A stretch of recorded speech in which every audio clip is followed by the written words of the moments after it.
네, 안녕하십니까. 김진명리학회 김진입니다. 두 번째 시간을 맞이하게 돼서 상당히 기쁩니다. 감사합니다. 이번 시간부터는 어떤 생활 속의 명리학의 어떤 발견이라는 그런 제목으로 해가지고 얘기를 진행해 보고자 합니다. 먼저 우리가 일반 사람들이 보면은 우리가 명리학, 음양오행 같은 경우는 보통 우리와 관련이 없다 이렇게 생각하는 사람들이 많은데 그렇지 않습니다.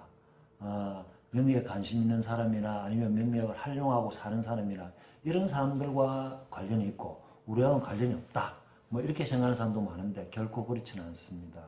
우리 생활 속에서 지금부터 오늘 수업을 진행할 그런 내용을 듣게 되면은 뭐 물론 이미 알고 있는 사람도 있겠습니다만은 처음 듣는 사람도 있겠죠, 그죠? 그런 사람들은 정말로 이런 일도 있었나 이렇게 놀라워할 수도 있다는 뜻이죠. 그래서 우리가 살아가면서 우리가 근본을 안다는 것은 상당히 중요하거든요. 그래서 음양오행을 안다는 것은 우리 근본을 쫓아간다, 우리 근본을 안다는 것과 같다라고 보시면 되겠습니다. 먼저 음양오행이 우리 생활 속과 밀접한 관련이 있다는 걸 얘기하기 전에 명리학에 대한 여러 명칭이라든지 간략하게 소개하자면은 명리학은 뭡니까? 하늘이 내린 어떤 목숨과 자연의 이치라는 뜻으로 해가지고 십천간과 십이지지, 여러분들 중학교 때 배웠는지 모르겠습니다. 내기둥을 해가지고 상생상극, 서로 생하느냐 서로 극하느냐 그런 걸 보고 한 사람의 어떤 길흉화복, 좋으냐 나쁘냐, 좋은 일을 복을 받겠느냐 아니면 화를 당했느냐 이런 뜻이 되겠습니다. 그죠? 그렇게 판단하는 뜻입니다. 판단한다는 뜻이죠.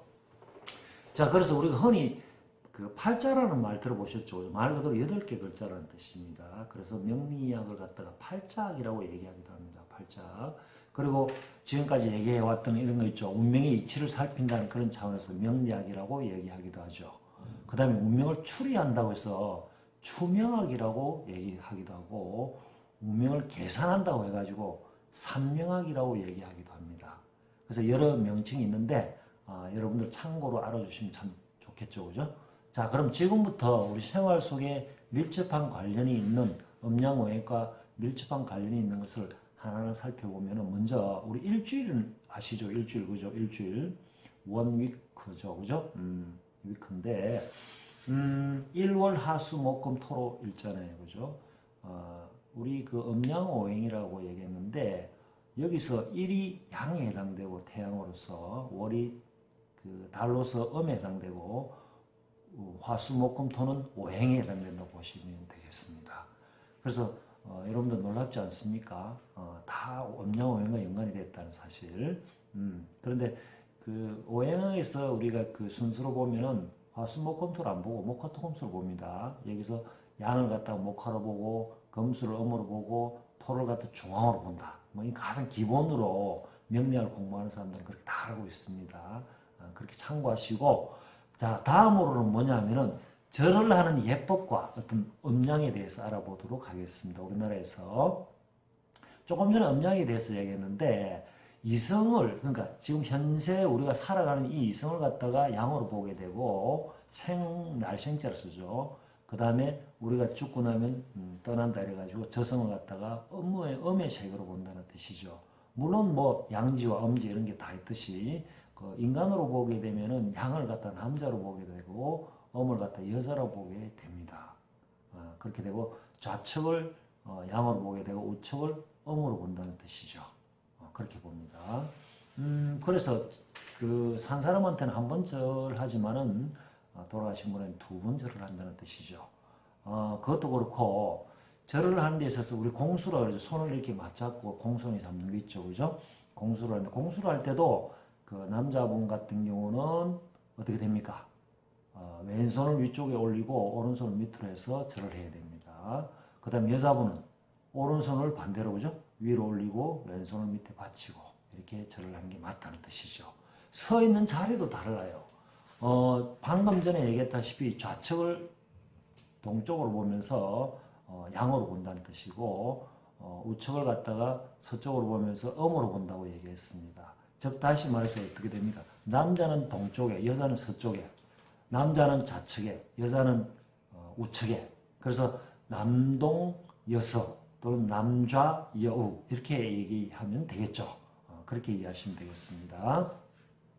그 다음에 우리나라 같은 경우에 유교적 영향을 많이 받았죠. 그죠? 가부장적인 그런 사회에서 우리나라에서 뭐 할아버지 계시면은 아버지 계시고, 그 다음 그 다음 내 자신도 있고, 손자도 있을 거고, 이렇게 되는데, 이름 항렬자 있죠. 그죠? 이름 항렬자 같은 경우도 마찬가지로 오행의 상생을 근거로 해서 이름을 짓는다고 보시면 되겠습니다. 아무데나 그냥 짓는 게 아닙니다. 예를 들어서 조상이 토로에 해당되는 자원, 즉 글자를 썼다 그러면은 그 다음에 그 아버지께서는 금에 해당되는 글자, 그 다음 나 같은 경우는 수에 해당되는 글자, 그 다음에 내 자손은 뭡니까? 목에 해당되는 글자, 즉 목화토금수, 목생화, 하생토, 토생금, 금생수 이런 식으로 상생관계로 이름을 짓는다는 뜻입니다. 그래서 거기서 항렬이 생겨났다고 보시면 되겠습니다. 항렬도 이제 그런 식으로 짓는다고 보시면 되고, 그 다음에 우리나라의 그 장날 같은 경우, 우리 오일장 같은 거 있죠, 그죠? 오일장이 있는데 그것도 사실 그 지역의 주산을 보고 그 장날의 그 날짜를 정해지게 된 겁니다. 그 오행에 어떤 숫자가 있는데 목은 38을 나타내고 화는 27, 토는 5와 10, 금은 4와 9, 수는 1과 6을 나타내고 있거든요. 예를 들어서 그 지역의 주산이 목산이다 이러면은 3일과 8일이 장날로 정해지는 겁니다. 또 그 지역의 그 산이 예를 들어서 뭐 금산이다 이래 되면은 4일과 9일이 장날로 정해진다는 뜻이죠. 그래서 장날도 그 음양오행과 결코 무관하지 않다는 걸 제가 얘기해 드리는 겁니다. 그 다음에 우리가 그 서울 사대문에 대해서 한번 알아보도록 하겠습니다. 우리 남대문, 동대문, 뭐 서대문, 북대문 이렇게 얘기하는데 사대문도 마찬가지로 우리가 그 오행에서 유교의 핵심 가르침 오상이 있는데, 그러니까 사람이 마땅히 갖추어야 할 5가지 덕목이죠. 오상이라 그러는데 목을 갖다가 인으로 봐요. 어질린자로 보고, 화를 갖다가 예절할 때 예자로 봅니다. 그 다음에 토를 갖다가 믿을 신자로 쓰죠. 신용할 때 그죠? 신뢰. 그 다음에 금을 갖다가 의리의자를 씁니다. 그 다음에 수를 지혜로울 지자로 쓴다는 뜻이죠. 마찬가지로 그 서울 사대문도 마찬가지로 거기에 근거해서 이름을 붙였다는 뜻인데, 동쪽 같은 경우에는 동대문이죠. 동대문을 뭐라 그럽니까? 그 원래 동대문, 남대문 이런 건 일제시대 때 그 식민지 사관에서 나왔다고 하던데요. 어쨌든 동대문을 갖다가 뭐라 흥인문으로 봅니다. 흥인문. 그러니까 어질인자를 쓰죠. 오상에서 목을 갖다 인으로 보기 때문에 그렇습니다. 그 다음에 남대문 같은 경우는 어떻게 됩니까? 순례문이죠, 그죠? 예절할 때 그걸 나타낸다고 보시고, 오상에서 조금 전에 얘기했다시피, 그 다음에 그 금을 갖다 의리할 때 의자를 쓴다 그랬습니다. 그래서 돈의문이라 그럽니다. 돈의문. 그 다음에 북대문을 갖다가 홍지문으로 보기도 하는데, 숙청문, 숙정문으로 지금 불리워지고 있죠, 그죠? 그 다음에 중앙인, 보신각을 나타낸다고 보시면 됩니다. 믿을 신자를 써서 보신각을 나타낸다고 보시면 되겠습니다. 이 외에도 우리 정월 보름 되면 오곡밥이라는 것도 있는데, 오곡밥이라는 조, 기장, 보리, 쌀, 콩 이런 걸 나타냅니다. 그죠? 오곡밥이 가장 완벽한 그 식탁으로 보시면 돼요. 가장 완벽한 식탁으로 보시면 되고, 그거 외에도 우리가 오색 그 어떤 저고리라든지, 그죠?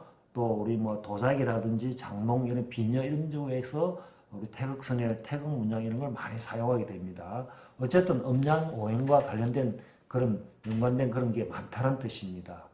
오늘은 그 이렇게 간단하게 아주 간단하게 살펴보았습니다. 그죠? 다음 시간부터 한 테마를 가지고 아주 디테일하게 좀 길게 이렇게 설명할 수 있는 그런 시간을 가져보도록 하겠습니다. 이렇든 저렇든 우리가 의도적이든 비의도적이든 우리는 명리학과 이런저런 관련을 맺으면서 살아가고 있다는 것을 여러분들에게 밝혀드리겠습니다.